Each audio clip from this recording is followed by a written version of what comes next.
सियासी बयानबाजी तेज होती जा रही है और आज भी सियासी बयानबाजी खूब देखने को मिली है और इसी पर फोकस रहेगी आज की प्राइम डिबेट और इसी टॉपिक पर आज करेंगे प्राइम डिबेट। और सवाल महत्वपूर्ण होगा आज की बहस का कि आखिर ये जो बयानबाजी है क्या तुष्टीकरण पर जवाब दंगों का दांव है, किस रूप में तुष्टीकरण की बात की जा रही है और किस तरह से दंगों की बात की जा रही है। दरअसल टोंक के मालपुरा में जो घटना हुई रविवार को, उसको लेकर बीजेपी कांग्रेस पर हमलावर है। वहीं मंत्री प्रताप सिंह खाचरियावास ने बीजेपी पर दंगे प्लान करने का बड़ा आरोप लगाया है, जिससे सियासत गर्म हो गई है। टोंक में बीजेपी का डेलीगेशन गया हुआ है। डेलीगेशन में गए बीजेपी सांसद राज्यवर्धन सिंह राठौड़ ने राज्य सरकार पर तुष्टीकरण का आरोप लगाया। वहीं बीजेपी विधायक मदन दिलावर ने कहा कि किसी घटना के लिए किए गए आंदोलन को दंगे का प्लान बताना दुर्भाग्यपूर्ण है। बहरहाल इस मुद्दे पर सियासी माहौल गर्म हो गया। इसी मुद्दे पर चर्चा करेंगे। पहले देखते हैं एक छोटी सी रिपोर्ट।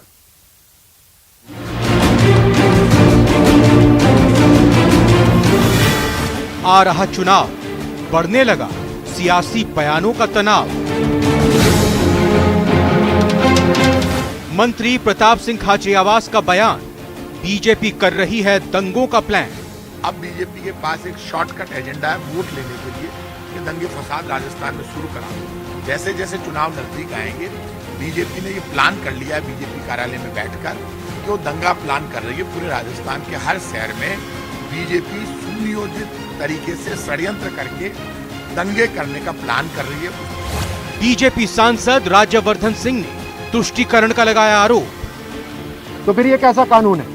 और अगर ऐसा कानून है तो अंधा कानून है। तो पुलिस अपनी अभी तहकीकात करेगी। अभी मात्र एफआईआर हुई है, पुलिस तहकीकात करेगी। दूसरे तरफ के जो पार्टी है उन्होंने नाम दर्ज कराए। ये तहकीकात के अंदर पुलिस इस बात को ध्यान रखेगी। अब ये जो पूरा माहौल जो है ये तुष्टीकरण के कारण है। तुष्टीकरण पर जवाब दंगों का दांव।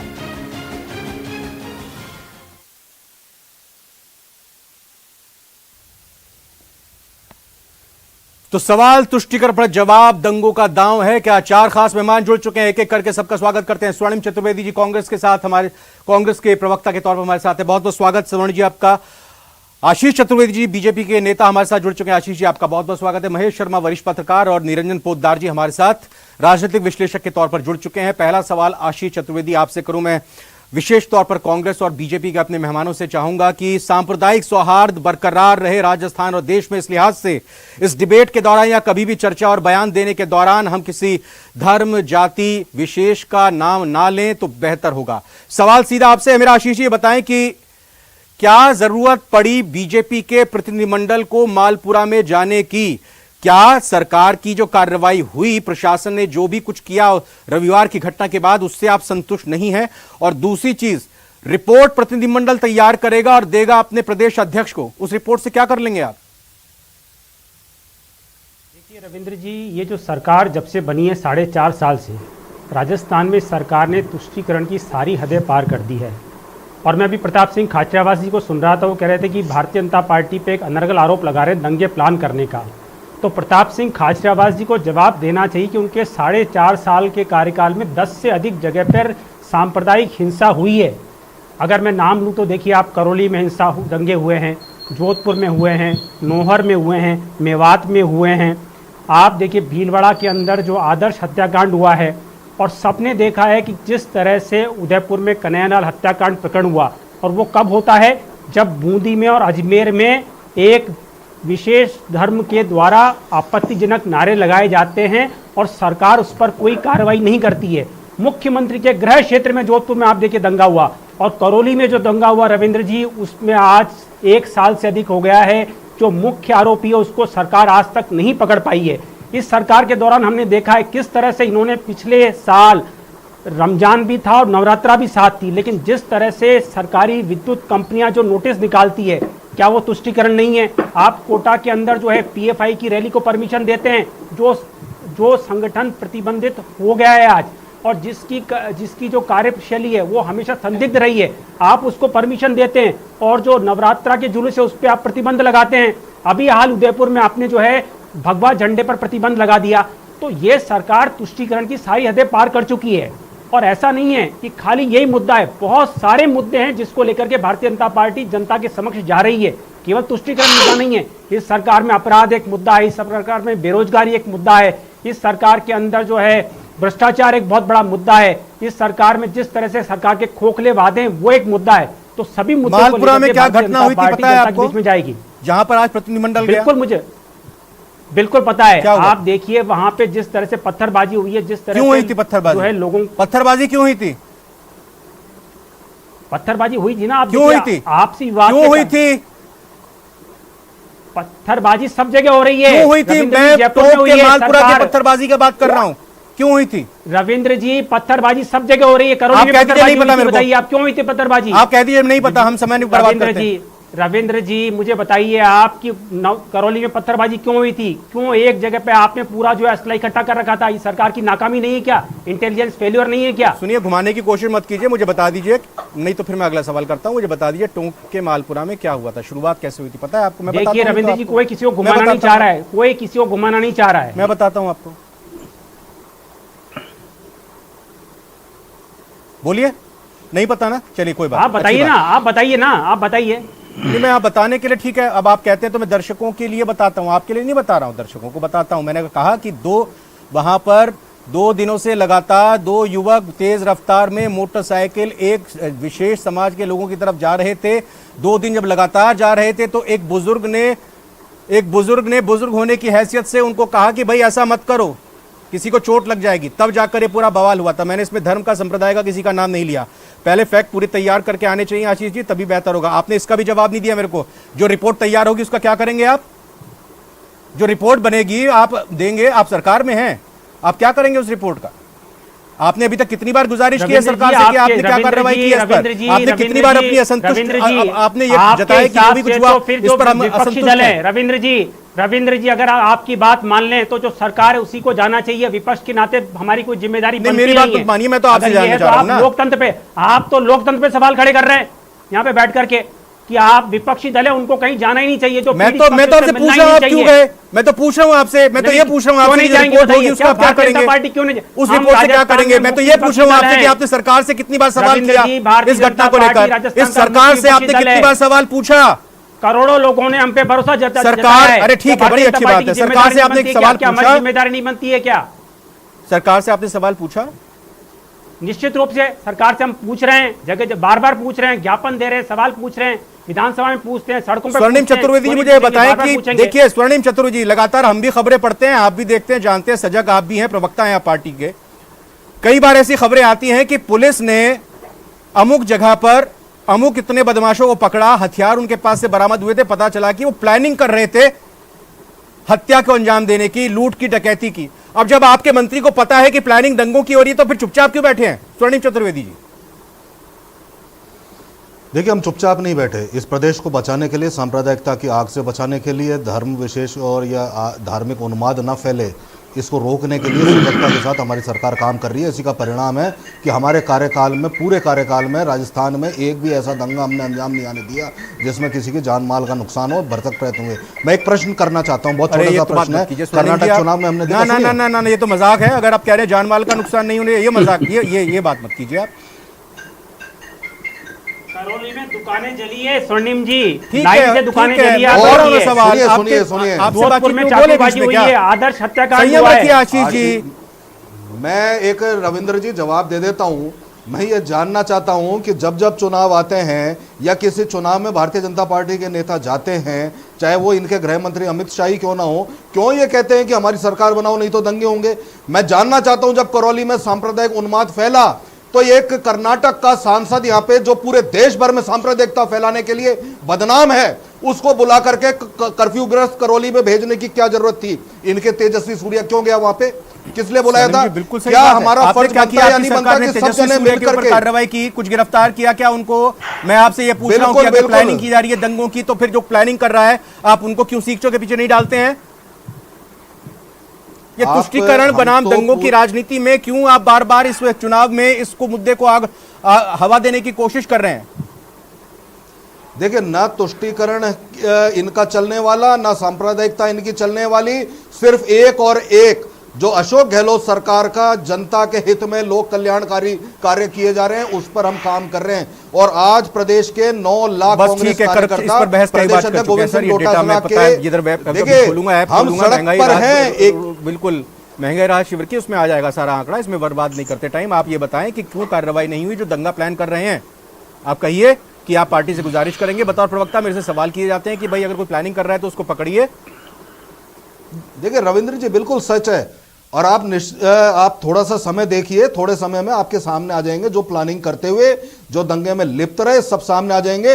उदयपुर की जब ये बात करते हैं तो मैं पूछना चाहता हूं, उदयपुर के घटनाक्रम के 7 दिन तक तो इनके प्रदेश अध्यक्ष से लेकर के जो उदयपुर से उस वक्त तत्कालीन जो इनके नेता प्रतिपक्ष थे वहां घटना पर नहीं गए, और घटना के तार जुड़े पाकिस्तान से। अपनी इंटेलिजेंस फेलियर को जो है हम पर न थोपें। और सारी जगह पे अगर आप देखेंगे जब जब सांप्रदायिकता की घटना होती है तो भारतीय जनता पार्टी का कोई ना कोई छोटे से बड़ा नेता उसमें इन्वॉल्व रहता है। और हमने तो देखा है ना, इतने व्यग्र और इतने दुखी हैं कि आज इनके एक एमएलए तो महंगाई राहत कैंप में दंगा करने पहुंच गए, वहां तोड़फोड़ करने पहुंच गए। अरे ये सब चीजें नहीं चलेंगी। विकास की राजनीति होती है, जनता को रोजी रोटी चाहिए, शांति चाहिए, ये इनको समझना होगा। नहीं समझेंगे तो हमारे 9 लाख कार्यकर्ता समझाएंगे। जब दंगों की बात और जांच जब सामने आती है, कोई ना कोई कार्यकर्ता बीजेपी का होता, बड़ा आरोप है आपके ऊपर, सफाई देनी पड़ेगी। आपने भी स्वर्णिम जी, बिल्कुल रविंद्र जी उदयपुर में चाकू मारने वाले कौन थे? क्या भाजपा के सम्मेलनों में पदाधिकारी नहीं थे? रविंद्र जी, आप मुझे बताइए कि बार-बार ये आरोप लगा रहे हैं, आपने भारतीय जनता पार्टी किस कार्यकर्ताओं को गिरफ्तार किए? बताइए ना। सरकार आपकी, इंटेलिजेंस आपकी, पूरा प्रशासन आपके साथ में, विंडो में फिर आप नकल आरोप लगा रहे हैं। बैक टू बैक सवाल जो आ रहा है उसका जवाब दीजिएगा। स्वर्णिम जी दीजिए जवाब। मैं जवाब दे रहा हूँ, मैं जवाब दे रहा हूँ। करौली में क्यों भारतीय जनता पार्टी के नेता गए थे अपने नेताओं को अरे तो आपने किसको गिरफ्तार कर लिया बताइए ना। दंगा कर रहे थे, बताइए किसको गिरफ्तार किया? कौन सा भारतीय जनता पार्टी के नेता गिरफ्तार कर लिया? फिर आपकी सरकार कर क्या रही है? आपकी सरकार कर क्या रही है? स्वर्णिम जी बताइए तो सही। जोधपुर में नहीं गए ये लोग? वो मतलूम अहमद जो मुख्य आरोपी है अभी तक फरार है, आपकी सरकार ने पकड़ लिया क्या? उसको बताइए आप। जो आरोपी है तो पकड़ो ना। अरे पकड़ क्यों नहीं रहे? आपकी सरकार कर क्या रही है? अरे आपकी सरकार क्या कर रही है बताइए ना। आज 13 महीने हो गए अलवर में नगर पालिका, 13 महीने हो गए, आपकी सरकार कर क्या रही है बताइए ना। पालिका के चेयरमैन के आदेश पर मंदिर तोड़ा जाता है तो भी दंगा भड़काने के लिए इनके सांसद पहुंच जाते हैं। कहीं पे भी नगर पालिका को सबने देखा है, किसका है? महेश शर्मा जी को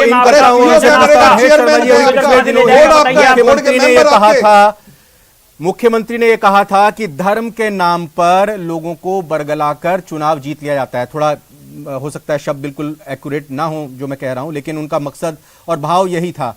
और अब जो स्थिति बन रही है, प्रदेश अध्यक्ष सीपी जोशी बाड़मेर का जिक्र करते हैं, भीलवाड़ा का जिक्र करते हैं, टोंक मालपुरा का जिक्र करते हैं, और आज मालपुरा में एक प्रतिनिधिमंडल पहुंचा भी है। और फिर जब बातें होती हैं आज के दौर में जो चल रही है टेंशन, तो फिर पिछले गड़े मुर्दे उखड़ जाते हैं और सामने आ जाते हैं। महेश शर्मा जी, चुनाव नजदीक है इसलिए तुष्टीकरण से लेकर दंगों की बात होगी जी। देखिए, ये जो भी मसले हैं, इस तरह की जो धार्मिक भाव फैला करके सद्भाव बिगाड़ने की जो कोशिशें हो रही है, उसकी भर्त्सना होनी चाहिए। कोई सा भी दल हो, आरोप प्रत्यारोप, कोई तुष्टीकरण का आरोप लगा, सरकार पे आरोप लगा रहा है, तो कोई दंगे भड़काने का आरोप लगा रहा है।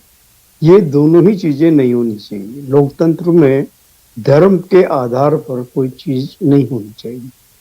आप स्वस्थ लोकतांत्रिक परंपरा में आप लोगों को मिलजुल कर सामाजिक सद्भाव, विकास, ये महत्वपूर्ण पहलू होने चाहिए, न कि ये चुनावी मुद्दा बनाने की कोशिश की जा रही है। अब ये दुर्भाग्य है हमारे देश में कि धर्म को एक चुनावी मुद्दा बना दिया जाता है और उसका ध्रुवीकरण करने की कोशिश की जा रही है। आज से नहीं है, बहुत लंबे अरसे से ये चीजें चल रही है, तो इसकी ओर ध्यान देने की आवश्यकता है। और सबसे बड़ी जो इस समय सत्ता में जो भी राजनीतिक दल है, उसकी ये कर्तव्य है कि वो चाक चौबंद रखे प्रशासन को भी, और ऐसे जो दंगे फैलाने वाले या जो धार्मिक उन्माद फैलाने वाले लोगों को उनके पर धरपकड़ करे और उनके खिलाफ कार्रवाई करे जी। इसमें कहीं कोई दोराई नहीं है, लेकिन ये जरूरी है, विकास और लोकतंत्र ये दोनों ही धर्म निरपेक्षता की एक आवश्यकता महसूस करते हैं, और ये जरूरी है, इसका मापदंड बनना चाहिए। निरंजन पोद्दार जी, ये बात किसी को समझ में आएगी? अमूमन विशेष तौर पर विधानसभा चुनावों को लेकर कहा जाता है कि माहौल बनना 3 से लेकर 6 महीने तक पहले शुरू हो जाता है और मुद्दे तभी जोर पकड़ते हैं। इससे पहले 4.5 साल पहले क्या हुआ वो ना तो नेता याद कराते हैं और जनता भी कहीं ना कहीं भूल जाती है, हाँ जहन में जरूर रखती है। जिस तरह से बात दंगों की प्लानिंग की कांग्रेस की तरफ से एक मंत्री कर रहे हैं और उस पर बीजेपी लगातार बड़े बड़े नेता राजस्थान के तुष्टीकरण का आरोप लगा रहे हैं, क्या ये इसी लाइन पर बढ़ रहा है चुनाव का मुद्दा?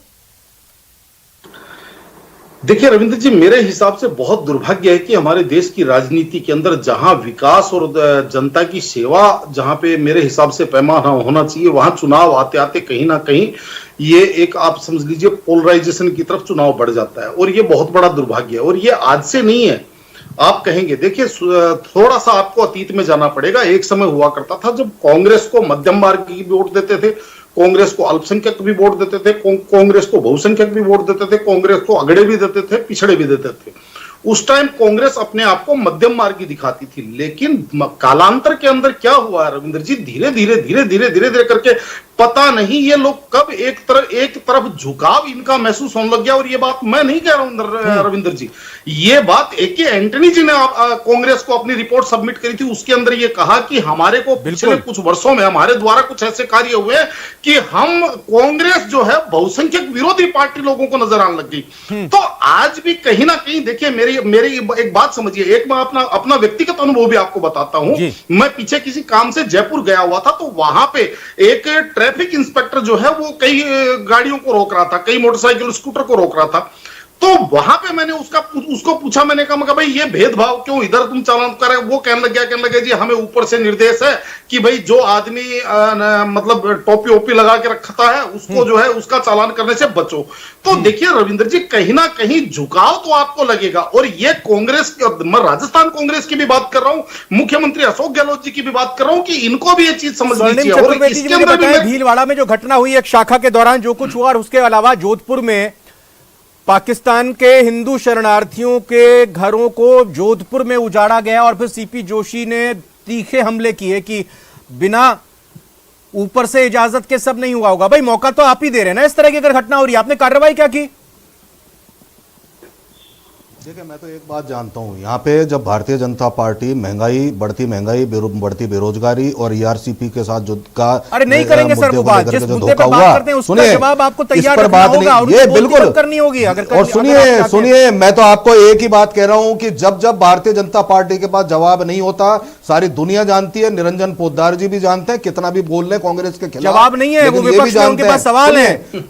उनके पास सवाल नहीं है क्योंकि वो जानते हैं कि सांप्रदायिकता की राजनीति, पोलराइजेशन की राजनीति कौन करता है। जब से भारतीय जनता पार्टी का गठन हुआ है यही राजनीति करता है, 85 के बाद और कोई राजनीति नहीं की है। लेकिन राजस्थान में सफल नहीं होने देंगे, ना राजस्थान में बात होने देंगे। और मैं तो एक ही चीज आप तो एक चीज बताइए, सबसे पहले जवाब दे दे स्वर्णिम जी 1 मिनट, कि जब सांप्रदायिक दंगा ही नहीं हुआ तो आपके वहां पे नेता भानपुरा क्या करने गए थे, किसको भड़काने गए थे? बोलिए आशीष जी। रविंद्र जी, अभी आपने मुख्यमंत्री जी के बयान का जिक्र किया था कि मुख्यमंत्री जी ने भी थोड़े दिन पहले बयान दिया था, वो आपने एग्जैक्ट वर्ड नहीं बोले थे, मैं आपको एग्जैक्ट वर्ड बताता हूं मुख्यमंत्री जी ने क्या बोला था। मुख्यमंत्री जी ने बोला था कि अभी चुनाव आ रहे हैं, भारतीय जनता पार्टी हमेशा हिंदू मुस्लिम करके चुनाव जीत जाती है।